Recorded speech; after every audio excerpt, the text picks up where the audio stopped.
Today we continue the series on doctrine of baptisms, and in this current section we're looking at the third of the three baptisms, which is the baptism in the Holy Spirit.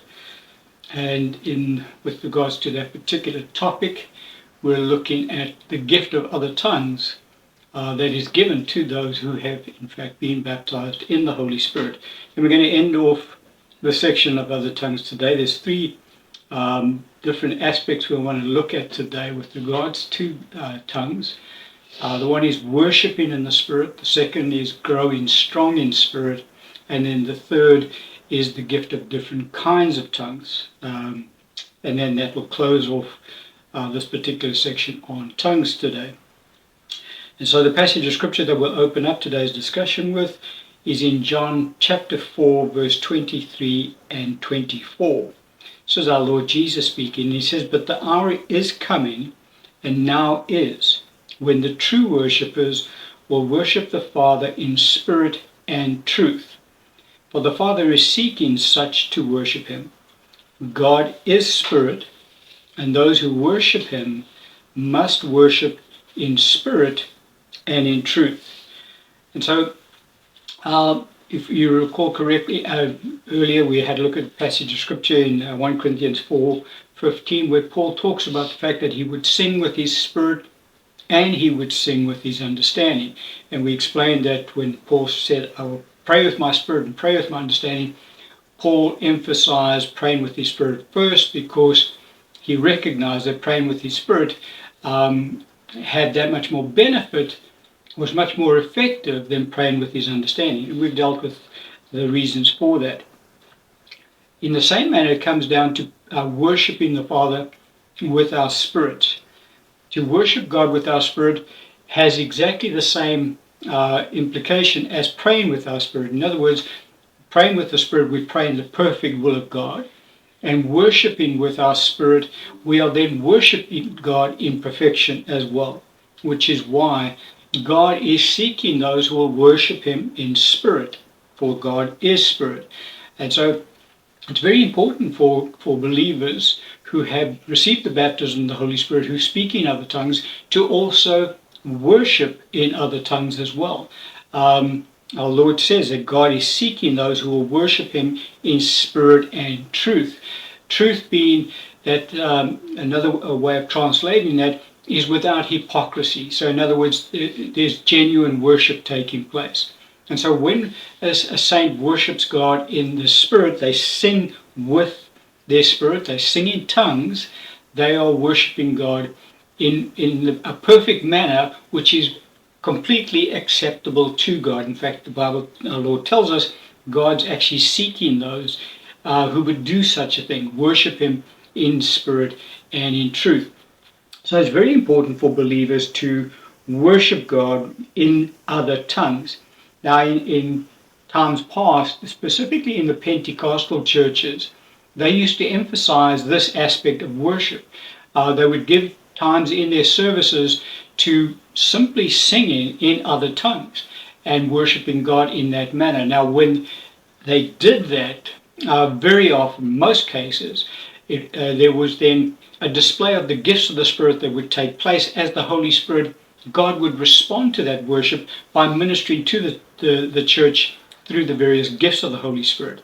Sadly, in a lot of the churches today, singing in other tongues, worshiping in spirit, has given way mainly to worshiping with the understanding. Now, there's nothing wrong with worshiping with the understanding, but God does seek those who would worship him in spirit, because don't forget, to worship God in spirit is to perfectly worship God and worship him in perfection.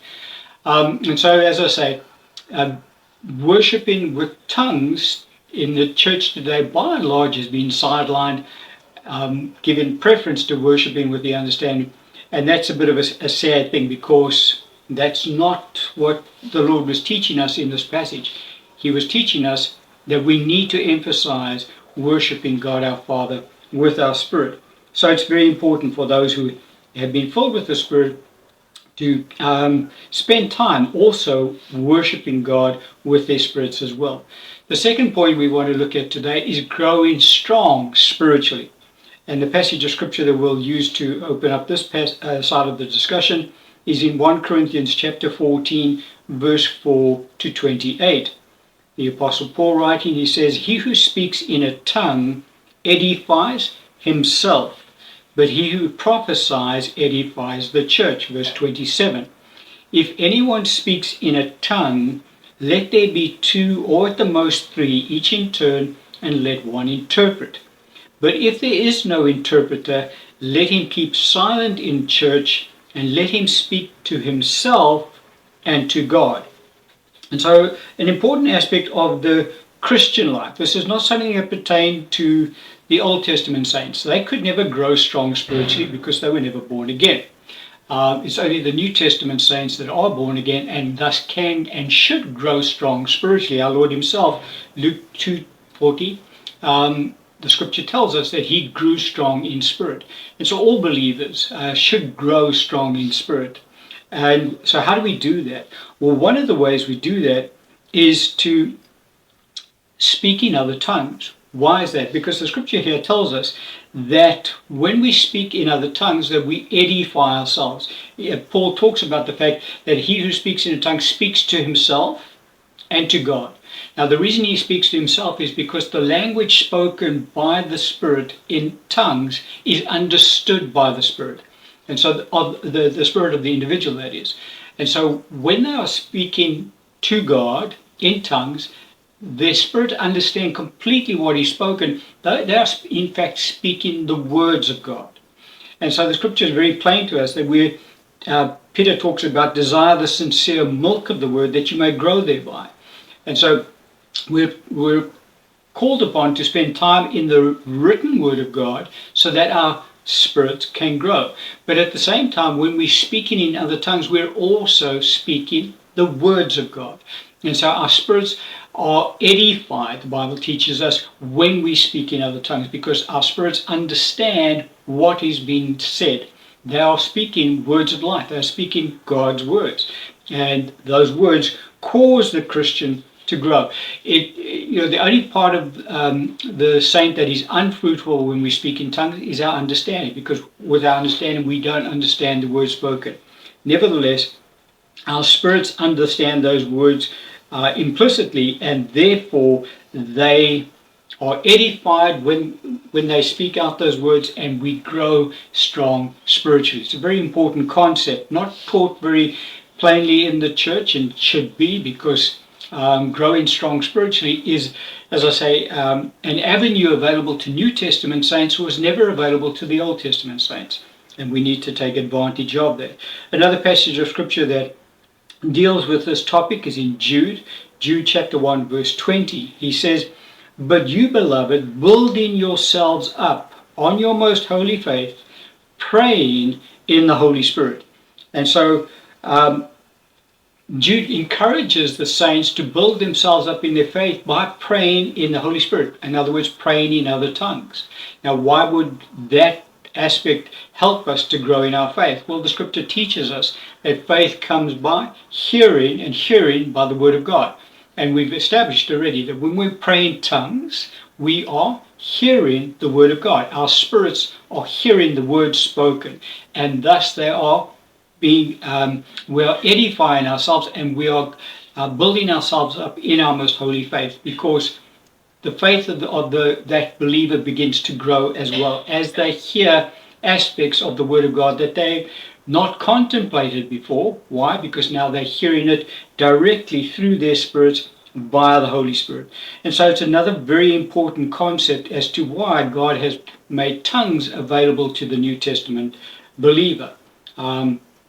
So that the believer can worship him in spirit, and they can in fact perfectly worship God, and so that the believer can also grow strong spiritually.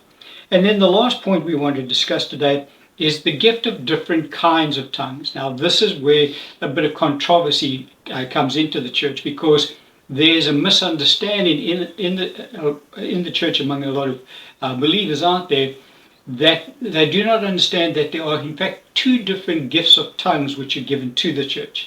The one is the gift of other tongues, which is given to every believer who has been baptized in the Holy Spirit. The other one is the gift of different kinds of tongues, which is only given to a select few believers. It's not given to every single believer. Passage of scripture that we'll look at to open this part of the discussion is in 1 Corinthians chapter 12, verse 28 to 30. Scripture says, "And God appointed these in the church, first apostles, second prophets, third teachers, after that miracles, then gifts of healings, helps, administrations, varieties of tongues. Are all apostles? Are all prophets? Are all teachers? Are all workers of miracles? Do all have gifts of healings? Do all speak with tongues? Do all interpret?" And so a lot of people take this passage of scripture that Paul is writing about here and say, see, not all believers will speak in tongues, because Paul says, do all speak with tongues. And he asks that question in relation to these various ministry gifts that he's talking about: the gift of apostle, gift of prophet, teacher, working of miracles, etc. And so in response to Paul's question, the answer is obviously no, Paul, not everybody does speak with tongues. But the tongues that Paul talks about here is varieties of tongues. In another passage of scripture, Paul talks about different kinds of tongues. And so the tongues that Paul is referring to in this passage is in fact a spiritual gift of different kinds of tongues, which is different to the gift of other tongues, which is given to all saints. And so unless you understand that concept, this passage of scripture becomes confusing, because, why say I can speak in tongues if Paul says we can't all speak in tongues? You need to understand the difference between the two. Paul is talking about the spiritual gift of different kinds of tongues. Here's another passage where Paul talks about that same spiritual gift. 1 Corinthians 12, 7 to 10.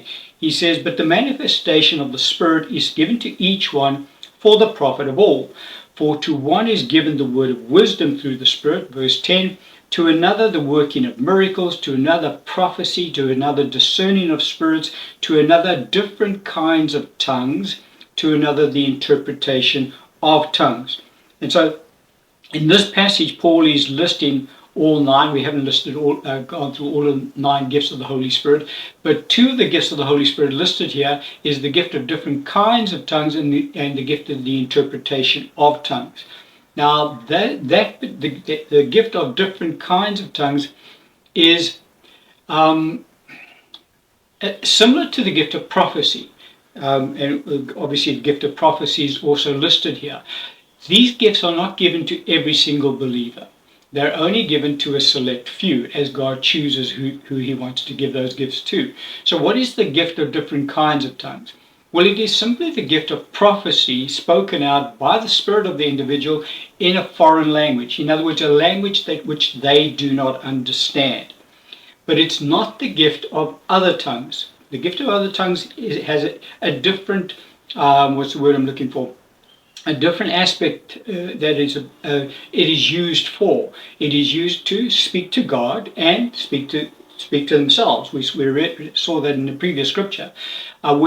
Whereas this gift, the gift of different kinds of tongues, is used to speak to the church.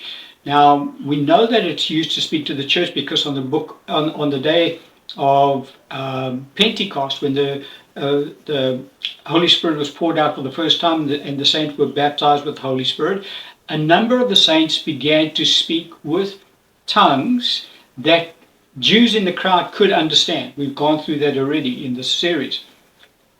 Now, when the scripture tells us that they could understand, the Bible says that they heard them speak words magnifying God. And it goes on, the wording of that passage is, "And they spoke unto men words that magnify God." And so what the tongue was at that time was in fact prophecy, because somebody who spoke Latin, for argument's sake, heard one of the disciples speaking in Latin and magnifying God. And so They weren't speaking directly to God, they were speaking to the individual. And that's what prophecy is. Prophecy speaks to the church, it doesn't speak to God. Other tongues speaks to God, not to the church. And so that's the differentiation. So the gift of different kinds of tongues also speaks to the church, not to God, just as prophecy does. And that's why the interpretation of tongues is linked to the gift of different kinds of tongues. Because when the gift of different kinds of tongues is manifested, it is in fact prophecy in a foreign language to the one who's doing the speaking. Somebody else comes along and then interprets, through the gift of interpretation of tongues, what was said. And it is always edifying to the church because it is speaking to the church. It is not speaking to God. And so that's the difference between the two gifts. Gift of other tongues is given to every believer to do what? To speak to God only and to speak to themselves, not to speak to the church. The gift of different kinds of tongues, on the other hand, is just like prophecy. It is given to the church, only individuals whom God chooses, not given to everyone, to speak prophetic words to the church, not to God. And so that's where we need to understand the difference between the two. Because there is a misunderstanding on that issue, that a lot in the church do not understand that there are these two separate gifts of tongues, and that they mix them up and they get them confused, and thus you get erroneous teaching in the church. But if you understand the difference between the two gifts, well, then it becomes quite plainly simple as to what Paul is writing about in these scriptures. And so that's the points we want to discuss today with regards to the gift of tongues. That brings a close to this section on tongues. In the next section, we're going to have a look at the sealing that the believer receives from the Lord when they are baptized in the Holy Spirit. We're going to end the teaching on that point.